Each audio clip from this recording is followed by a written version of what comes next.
Dan barang siapa yang sengaja tidak berjamaah lalu sholat di rumah, berdosa karena tidak berjamaahnya, tapi sah sholatnya di rumah. Hanya saja kewajiban ini tidak sampai menjadi syarat atau rukun sholat. Jadi wajib sholat berjamaah dalam mazhab Imam Ahmad bin Hambal. Di antara dalilnya ya ini. Nanti ketika di dunia mereka diperintah sujud tidak mau sujud, padahal wahum salimun, mereka sehat. Dan ayat-ayat yang lain juga banyak. Mazhab Imam Ahmad bin Hambal memiliki banyak dalil baik dari Quran maupun hadis-hadis Rasul untuk menetapkan bahwa sholatul jamaah hukumnya wajib bagi kaum laki-laki.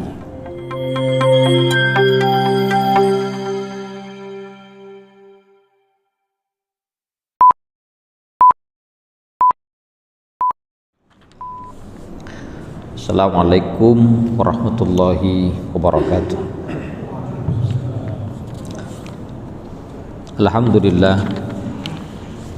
Alhamdulillahi rabbil alamin, wal aqibatu lil muttaqin, fala udwana illa 'alal zalimin. Wassalatu wassalamu ala sayyidil mursalin wa ala alihi wa sahabatihi ajma'in. Para jamaah mustami'in mustami'at, mari kita bersyukur kepada Allah dan kita minta kepadanya agar dijadikan hamba-hamba yang soleh dan istiqomah dengan agama ini. Kemudian kita melanjutkan pembahasan kita surat Al-Qalam. Kita sampai pada ayat 42. A'udzu billahi minasy syaithanir rajim. Bismillahirrahmanirrahim. Yauma yukshafu an saqin wa yud'auna ila sujudi fala yastati'un. Yauma, pada hari, yukshafu, disingkap, an saqin, dari betis, wa yud'auna, dan mereka dipanggil, ila sujudi, untuk bersujud, fala yastati'un, maka mereka tidak mampu. Khasyi'atan,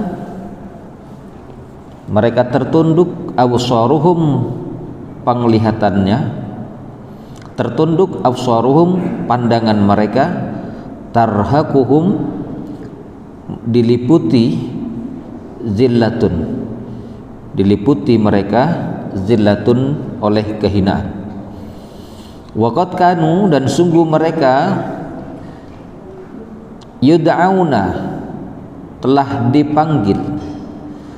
Kanu adalah mereka dahulunya, yud'auna, dipanggil, ila sujudi, untuk sujud, wahum salimun, dan mereka dalam keadaan sehat. Fazarni, maka biarkan aku, kata Allah, wa man yukadzibu, dan orang yang mendustakan, bihadzal hadisi, dengan terhadap hadis, yakni Quran. Sanastadrijuhum, kelak akan kami istidraj kepada mereka, min haitsu, dari jalan, la ya'lamun, yang mereka tidak ketahui. Para jamaah sekalian, pada pekan sebelumnya kita sedikit membicarakan ayat ini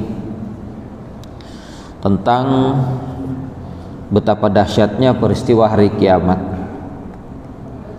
yang diantaranya ketika Allah menjelaskan yauma yukshafu an saqin, pada hari kiamat disingkap betis, wa yud'auna ila sujudi fala yastati'un, dan mereka dipanggil diseru untuk bersujud dan mereka tidak mampu.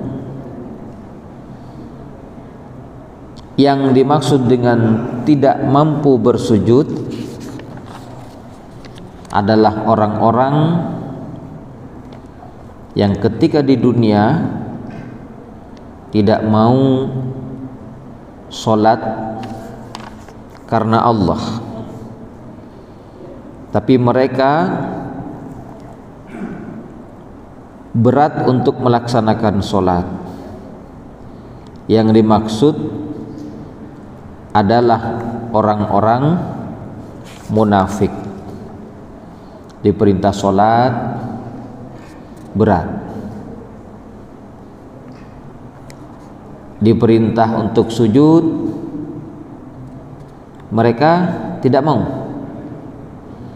Maka pada hari kiamat, ketika Allah Subhanahu wa ta'ala dalam sebuah riwayat, idza tajalla Rabb azza wa jalla, apabila Ar-Rabbu Allah azza wa jalla tajalla, menjadi jelas, fayasjudu lahul mu'minun, maka sujudlah kepadanya orang-orang beriman, wala yastati'u ahadun minal kafirin walal munafiqin, tapi tidak mampu seorang pun dari kafirin dan munafikin an yasjuda, untuk sujud, bal ya'udu dhahru ahadihim tabaqan wahidan, bahkan kembali punggung mereka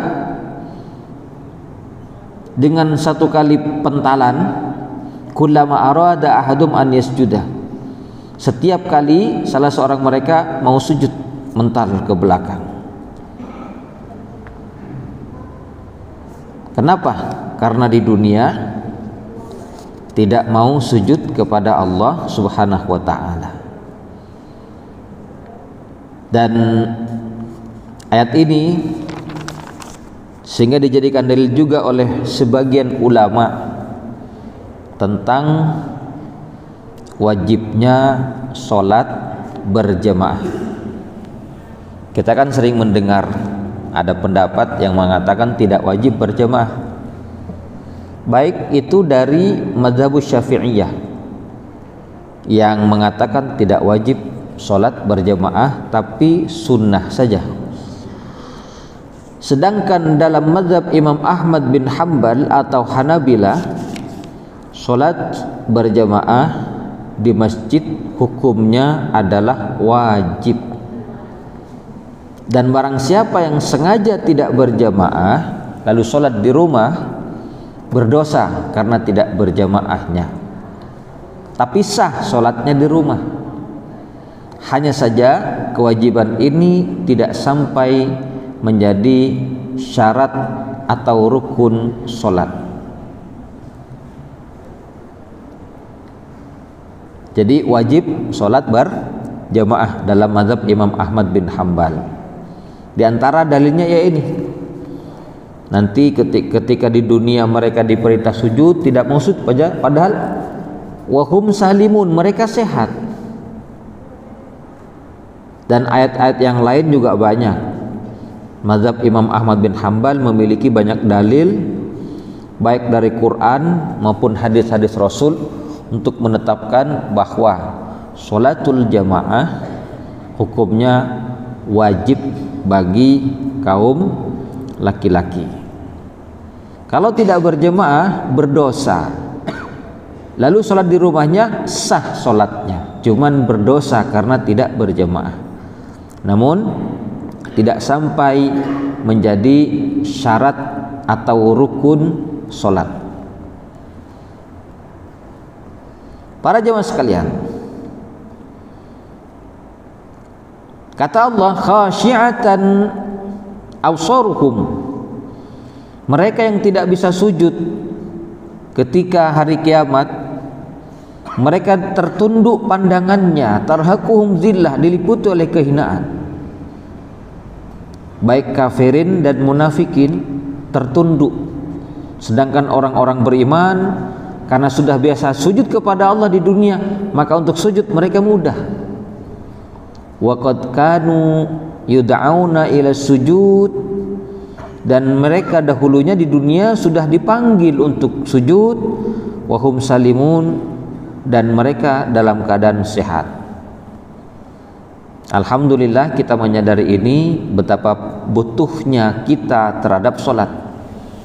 Karena kalau sudah pada tingkatan menghayati, sebenarnya bukan hanya sebatas kewajiban sholat berjamaah, tapi kebutuhan. Kapan kebutuhan itu akan kita rasakan? Kalau sudah ada di akhirat. Kita butuh rahmatnya Allah, kita butuh pertolongan, ampunan, ridhonya, ampunannya dengan sholat berjamaah, diantaranya ini. Tapi mereka yang tidak bisa sujud karena kekufuran dan kemunafikan. Lalu kata Allah, fadharni, maka biarkan aku, wa may yukadzibu, dan orang yang mendustakan bihadzal hadis, terhadap hadis, yakni Al-Quran ini, terhadap hadis ini, Quran ini, biarkan mereka, biarkan aku, karena Allah akan memberikan sesuatu yang berbeda dibanding orang-orang yang beriman. Apa? Allah lanjutkan, sanastadrijuhum, kami akan istidraj, kami akan beri kenikmatan kepada mereka, min haitsu la ya'lamun, dari jalan, dari cara yang mereka tidak ketahui. Istidraj, yakni kenikmatan yang sebentar di dunia, kejayaan, kekayaan. Semakin berbuat kemunafikan, semakin kekufuran kepada Allah dikerjakan, seolah-olah dia mendapatkan kenikmatan itu. Padahal Allah biarkan menikmati dunia biar dia semakin ingkar saja kepada Allah Subhanahu wa taala. Sebagaimana firman Allah pada ayat yang lain, falamma nasu, ketika mereka sudah melupakan, ma dzukiru, apa yang sudah diingatkan kepada mereka, fatahna alaihim abwaba kulli syai'in, kami buka kepada mereka pintu-pintu segala sesuatu. Kenikmatan, kekayaan dibuka oleh Allah, dikasih kejayaan. Hatta idza farihu, sampai apabila mereka sudah merasa senang, bahagia di dunia, bima utu, dengan apa yang telah diberikan, akhadnahum, maka kami siksa mereka baghtatan, dengan tiba-tiba. Ada kalanya Allah hancurkan di dunia dengan musibah dan petaka. Bisa dengan gempa bumi, bisa dengan tsunami, bisa dengan bencana alam yang lainnya. Kalau Allah mau, gampang. Sedangkan sebaliknya orang-orang beriman diuji hidupnya oleh Allah. Maka kita sebenarnya tidak perlu bingung-bingung. Semakin kita punya iman yang kuat, justru semakin diuji oleh Allah. Dan itu sudah sunnatullah. Barangkali ada yang bertanya, kenapa sih orang yang beriman hidupnya banyak susah, sedangkan mereka yang tidak beriman hidupnya malah bahagia? Itulah sunnatullah. Karena orang-orang beriman tidak dibiarkan mengatakan amanah wahum la yuftanun, tapi mereka tidak diuji, pasti diuji. Tidak akan kami biarkan mereka mengatakan amanah, amanah, kami beriman, beriman, tapi akan diuji hidupnya, seberapa kuat dia beriman, seberapa sabar dia, dan seberapa tangguh dia menghadapi cobaan. Dan cobaan yang paling besar, kata Nabi, al-anbiya, adalah para nabi, summal amsal fal amsal, kemudian orang-orang setelah Nabi, para sahabat, setelah itu orang-orang setelahnya. Semakin kuat iman kita, semakin diuji oleh Allah Subhanahu wa ta'ala. Karena itu kita tidak perlu bingung dengan yang namanya ujian. Karena kadang ada yang salah memahami tentang makna ujian. Katanya Allah itu tidak akan memberi ujian sesuai dengan kemampuan. Tapi banyak orang yang malah ketika diuji tidak kuat dengan ujian, yang akhirnya mencari jalan pintas sampai bunuh diri. Lalu dia baca ayat, Allah kan berfirman, la yukallifullahu nafsan illa wus'aha. Allah tidak akan membebani satu jiwa kecuali dengan kemampuannya. Ini kalau kita artikan secara terjemahan Indonesia atau harfiahnya, seolah-olah mengarahnya ke sana. Allah tidak akan membebani dengan ujian-ujian hidup kecuali dengan kemampuan. Bukan itu yang dimaksud ayat. Karena justru sebaliknya, semakin orang beriman akan Allah uji hidupnya. Kadang ujian itu seolah-olah dia tidak mampu. Sampai diantara nabi, orang-orang terdahulu mengatakan, mata nasrullah, kapan pertolongan Allah? Saking kuatnya ujian, saking besarnya ujian dari Allah. Tapi bagaimana makna ayat la yukallifullahu nafsan illa wus'aha laha ma kasabat wa 'alaiha maktasabat? Ayat ini berkaitan dengan kewajiban-kewajiban ibadah. Allah tidak akan membebani suatu jiwa kecuali dengan kemampuannya. Dia tetap berkewajiban melaksanakan ibadah sesuai dengan kemampuannya. Kalau tidak mampu, lakukan semampunya. Salat berjamaah wajib. Tidak mampu berjamaah boleh di rumah. Salat berdiri hukumnya wajib. Tidak mampu berdiri boleh duduk. Tidak mampu duduk boleh terlentang atau miring. Itu yang dimaksud dengan ayat. Tidak mampu mengeluarkan sedekah banyak, semampunya sedikit saja. La yukallifullahu nafsan illa wus'aha. Allah tidak membebani dengan kewajiban ibadah kecuali dengan semampunya, kemampuannya. Karena itu lanjutan daripada ayat, siyaqul kalamnya la yukallifullahu laha ma kasabat wa 'alaiha maktasabat. Baginya pahala apa yang dikerjakan dan baginya dosa apa yang dikerjakan. Kalau dia melaksanakan ibadah, pahala. Kalau dia meninggalkan ibadah, maka dosa. Yang dimaksud ayat adalah kewajiban ibadah. Tapi berkaitan dengan musibah dan ujian dari Allah, Allah justru akan semakin menguji. Yang banyak orang kadang merasa tidak kuat, tapi disitulah justru Allah akan menyeleksi. Allah berfirman, am hasibtum an tadkhulul jannata, apa kalian menyangka gampang masuk surga? Walamma ya'tikum masalul ladzina khalau min qablikum, padahal belum datang kepada kalian ujian yang pernah menimpa orang-orang sebelum kalian. Apa ujian yang menimpa orang dahulu? Massat humul ba'sa wadh-dharra wazulzilu hatta yaqula ar-rasul walladzina amanu ma'ahu mata nasrullah. Mereka ditimpa dengan ujian perang, ujian kesempitan hidup, bahkan diguncang mereka goncangan-goncangan, sampai berkatalah Rasul dan orang-orang yang bersama mereka, kapan pertolongan Allah? Ala inna nasrullahi qarib, ingatlah pertolongan Allah dekat. Ini harus kita pahami. Semakin kita punya iman, Allah akan semakin menguji iman kita. Jadi wajar kalau orang-orang yang tidak seiman dengan kita, Allah kasih kenikmatan di dunia, dan itulah yang disebut dengan istidraj, biar mereka semakin ingkar saja dengan kenikmatannya, biar lupa dengan dunianya, lupa kepada Allah. Wa umli lahum, kata Allah, dan aku akan menangguhkan kepada mereka. Di dunia akan diberi tangguh, akan diberi kesempatan. Inna kaidi matin, sesungguhnya tipuanku kuat, kata Allah. Allah punya tipuan yang lebih dahsyat daripada mereka.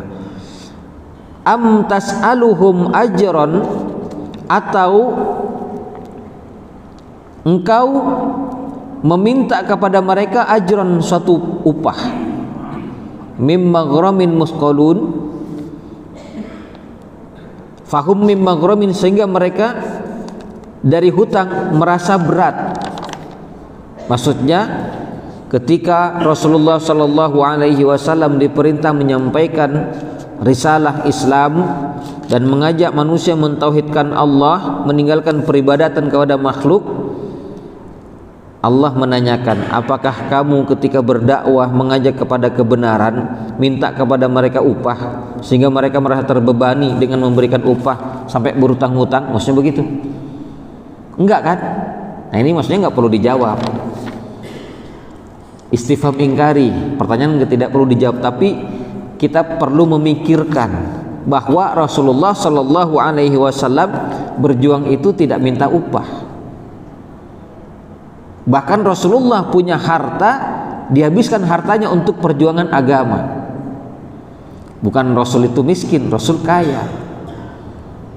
Kekayaan istrinya Sayyidah Khadijah habis untuk perjuangan karena istrinya sangat mendukung perjuangan Rasulullah Shallallahu Alaihi Wasallam. Maka kata Rasul, kata Allah, apakah engkau minta kepada mereka upah sampai mereka merasa terbebani dengan hutang? Tidak. Am indahumul ghaib, apakah mereka punya ilmu ghaib, fahum yaktubun, sehingga mereka bisa menulis hal-hal yang ghaib? Tentu mereka tidak memiliki apa-apa, tidak tahu tentang hal yang gaib. Sehingga Allah melanjutkan, fasbir, maka sabarlah engkau ya Rasulullah, li hukmi rabbika, terhadap keputusan Rabbmu, wala takun, dan janganlah kamu menjadi ka sahibil hut, seperti sahibil hut, orang yang ada di dalam perut ikan hut, ikan paus. Siapa yang dimaksud? Zunnun, yakni Nabi Yunus atau Yunus bin Matta. Jangan engkau, bersabarlah ya Rasulullah, jangan engkau menjadi seperti orang yang ditelan oleh ikan paus yang ada di dalam perutnya. Iznada, ketika dia telah memanggil kaumnya, telah menyeru kepada kaumnya, wa huwa makzum, dan dia dalam keadaan marah. Kenapa Nabi Yunus ada di dalam perut ikan paus?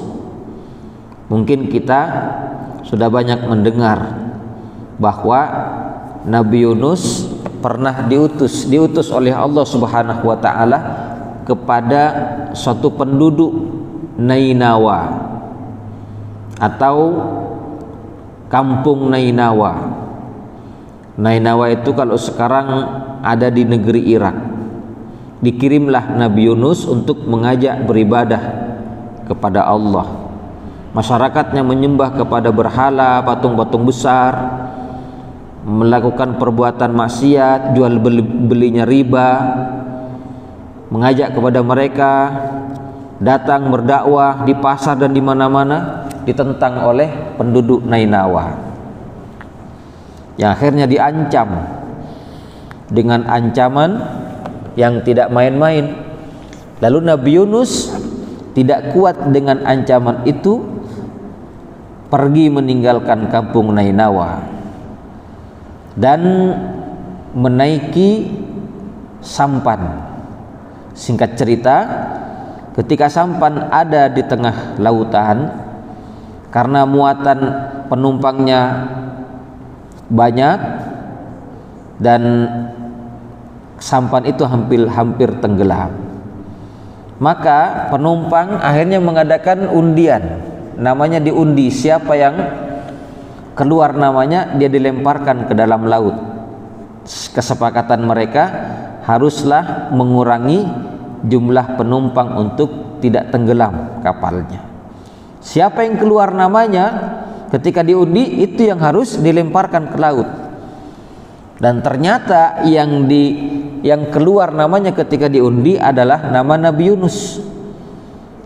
Penumpang yang lain tidak berani, jangan, ini kan seorang nabi, masa kita akan rela melempar ke lautan? Kalau begitu ulang lagi, diulang. Ternyata nama yang keluar adalah Nabi Yunus sampai 3 kali. Karena 3 kali mau tidak mau mereka harus melemparkan, maka dilemparkan ke laut dan langsung dimasukkan, ditelan oleh ikan paus. Lalu Allah Subhanahu wa taala mengingatkan Rasul, fasbir, bersabarlah engkau ya Rasulullah, maksudnya li hukmi rabbika, terhadap keputusan Rabbmu. Wala takun ka sahibil hut, janganlah engkau jadi seperti orang yang ada di dalam perut ikan paus seperti Yunus, Nabi Yunus, jangan. Karena ketika mengajak beribadah kepada Allah, ada tantangan, ada cobaan dan ujian, dia tidak sabar, dia marah meninggalkan kaum itu. Dan ini artinya Allah menghibur Rasul kita, karena ujian itu pasti terjadi, penentangan dari kaumnya itu pasti terjadi.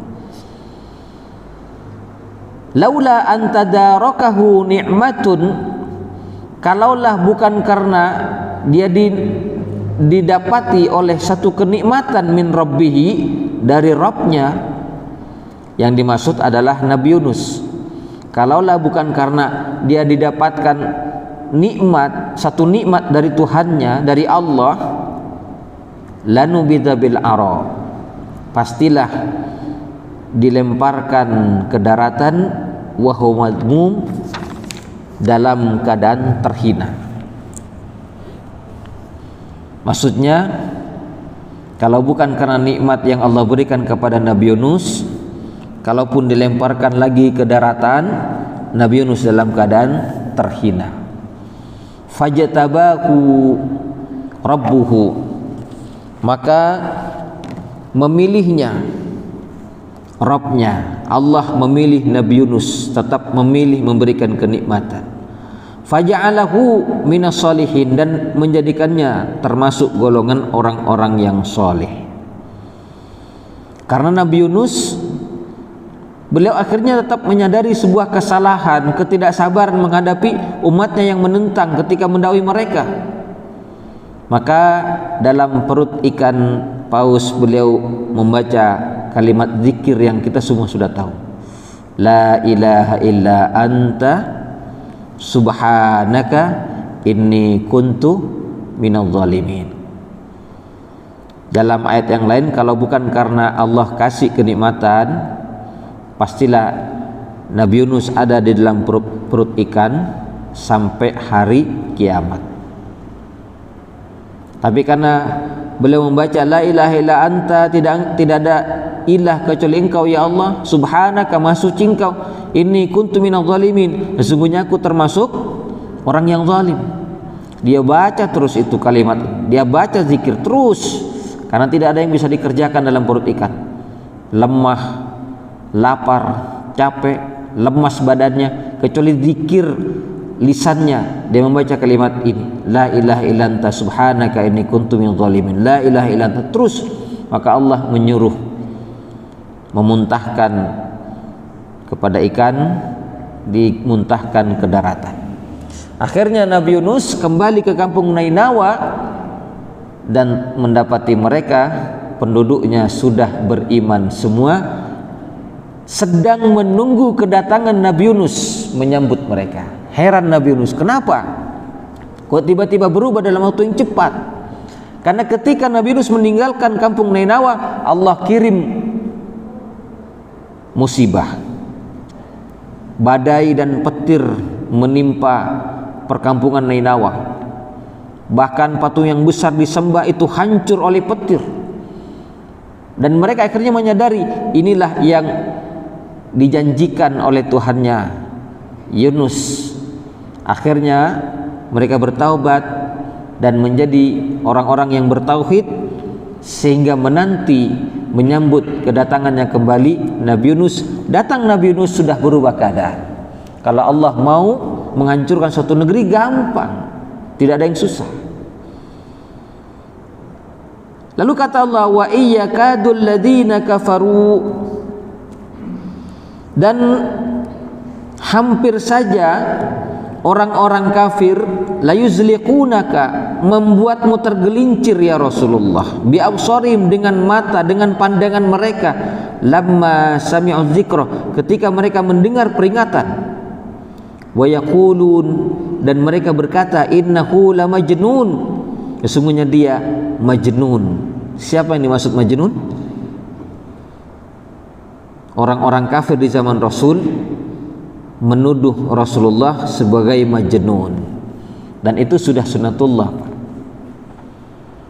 Karena yang dihadapi oleh Rasul bukan orang yang beriman, orang yang tidak percaya kepada Rasul, tidak mau beribadah kepada Allah, yang disembah adalah patung-patung. Sedangkan Nabi kita mengajak mereka bukan ajakan-ajakan pengajian macam kita ini, tapi datang ke kumpulan mereka, ke pasar-pasar, dengan mengatakan qulu la ilaha illallah, hai orang-orang, sampaikan, ucapkan la ilaha illallah. Di belakangnya ada pamannya Abu Jahal sambil mengikuti, jangan kalian dengarkan orang ini. Rasulullah datang ke pasar-pasar, datang ke mana-mana, mengajak orang bertauhid, membaca la ilaha illallah. Coba bayangkan kalau sekarang ada yang semacam ini, datang ke pasar, jangan mengajak la ilaha illallah, ajak sholat berjemaah ketika zuhur, dan mereka semua orang-orang Islam, ayo pak ke pasar, ke masjid berjemaah. Napa jangan orang datanglah setawat beres, ya kan? Dan itu terjadi pak, hanya mengajak kepada kebaikan. Sedangkan yang kita hadapi sesama umat Islamnya mengajak kepada kebaikan, sedangkan Rasulullah yang dihadapi adalah orang yang tidak beriman kepada Allah. Pantas kalau mereka mengatakan innahu lamajnun, wa ma huwa illa zikrun lil alamin, tidaklah ia melainkan peringatan lil alamin, bagi alam semesta. Yang dimaksud adalah Al-Quran. Tidaklah Al-Quran melainkan peringatan bagi alam, maksudnya bagi umat manusia. Dalam arti Rasulullah Sallallahu Alaihi Wasallam adalah nabi bagi seluruh penduduk bumi di zamannya. Umat Rasul tidak terbatas kepada bangsa Arab saja, tapi meliputi orang hitam, orang kulit kuning, kulit putih, mata sipit, hidung pesek seperti kita, semuanya masuk umat Rasul Sallallahu Alaihi Wasallam. Berbeda dengan nabi-nabi yang sebelumnya, di mana nabi-nabi yang sebelumnya hanya berlaku kepada kaumnya saja, sedangkan Rasulullah Sallallahu Alaihi Wasallam berlaku kepada seluruh umat manusia. Dan bersyukur kita termasuk jadi umat Rasul, karena memiliki banyak keistimewaan dibanding umat yang lain, dibanding umat terdahulu. Nabi bersabda, nahnul akhirun al-awwaluna yaumal qiyamah. Kita ini memang yang terakhir secara sejarah historisnya. Kita ini terakhir, zaman yang akhir. Tapi kata Nabi, al-awwalun yaumal qiyamah, tapi kita yang pertama nanti pada hari kiamat, pertama yang dihisab, pertama yang bisa melewati sirat, pertama yang akan masuk ke dalam surga dibanding umat-umat yang lainnya. Para jemaah sekalian yang sama-sama berbahagia, nah di antara yang juga penting dalam pembahasan ini, ada kalimat wa iyyakadul ladzina kafaru, dan hampir saja mereka orang-orang kafir layuzliqunaka, membuatmu tergelincir, biabsarim, dengan pandangan mereka. Yang dimaksud dengan membuat Rasul tergelincir yakni membuat Rasul jatuh sakit dengan pandangan mata. Yang dimaksud adalah penyakit ain, penyakit mata. Kenapa mereka hampir membuat Rasulullah tergelincir? Karena pandangan yang disertai dengan kebencian kepada Rasulullah, hasad, iri, dengki. Dengan pandangan-pandangan kebencian, seringkali pandangan itu membuat orang yang dipandang menjadi sakit. Maka disebutlah sebagai penyakit ain, penyakit mata. Walaupun sudah Isya, kok cepat? Saya kira cukup. Ya sudah Isya, dan insya Allah kita akan lanjut pada pertemuan yang akan datang. Demikian, mohon maaf, kafabihada. Assalamualaikum warahmatullahi wabarakatuh.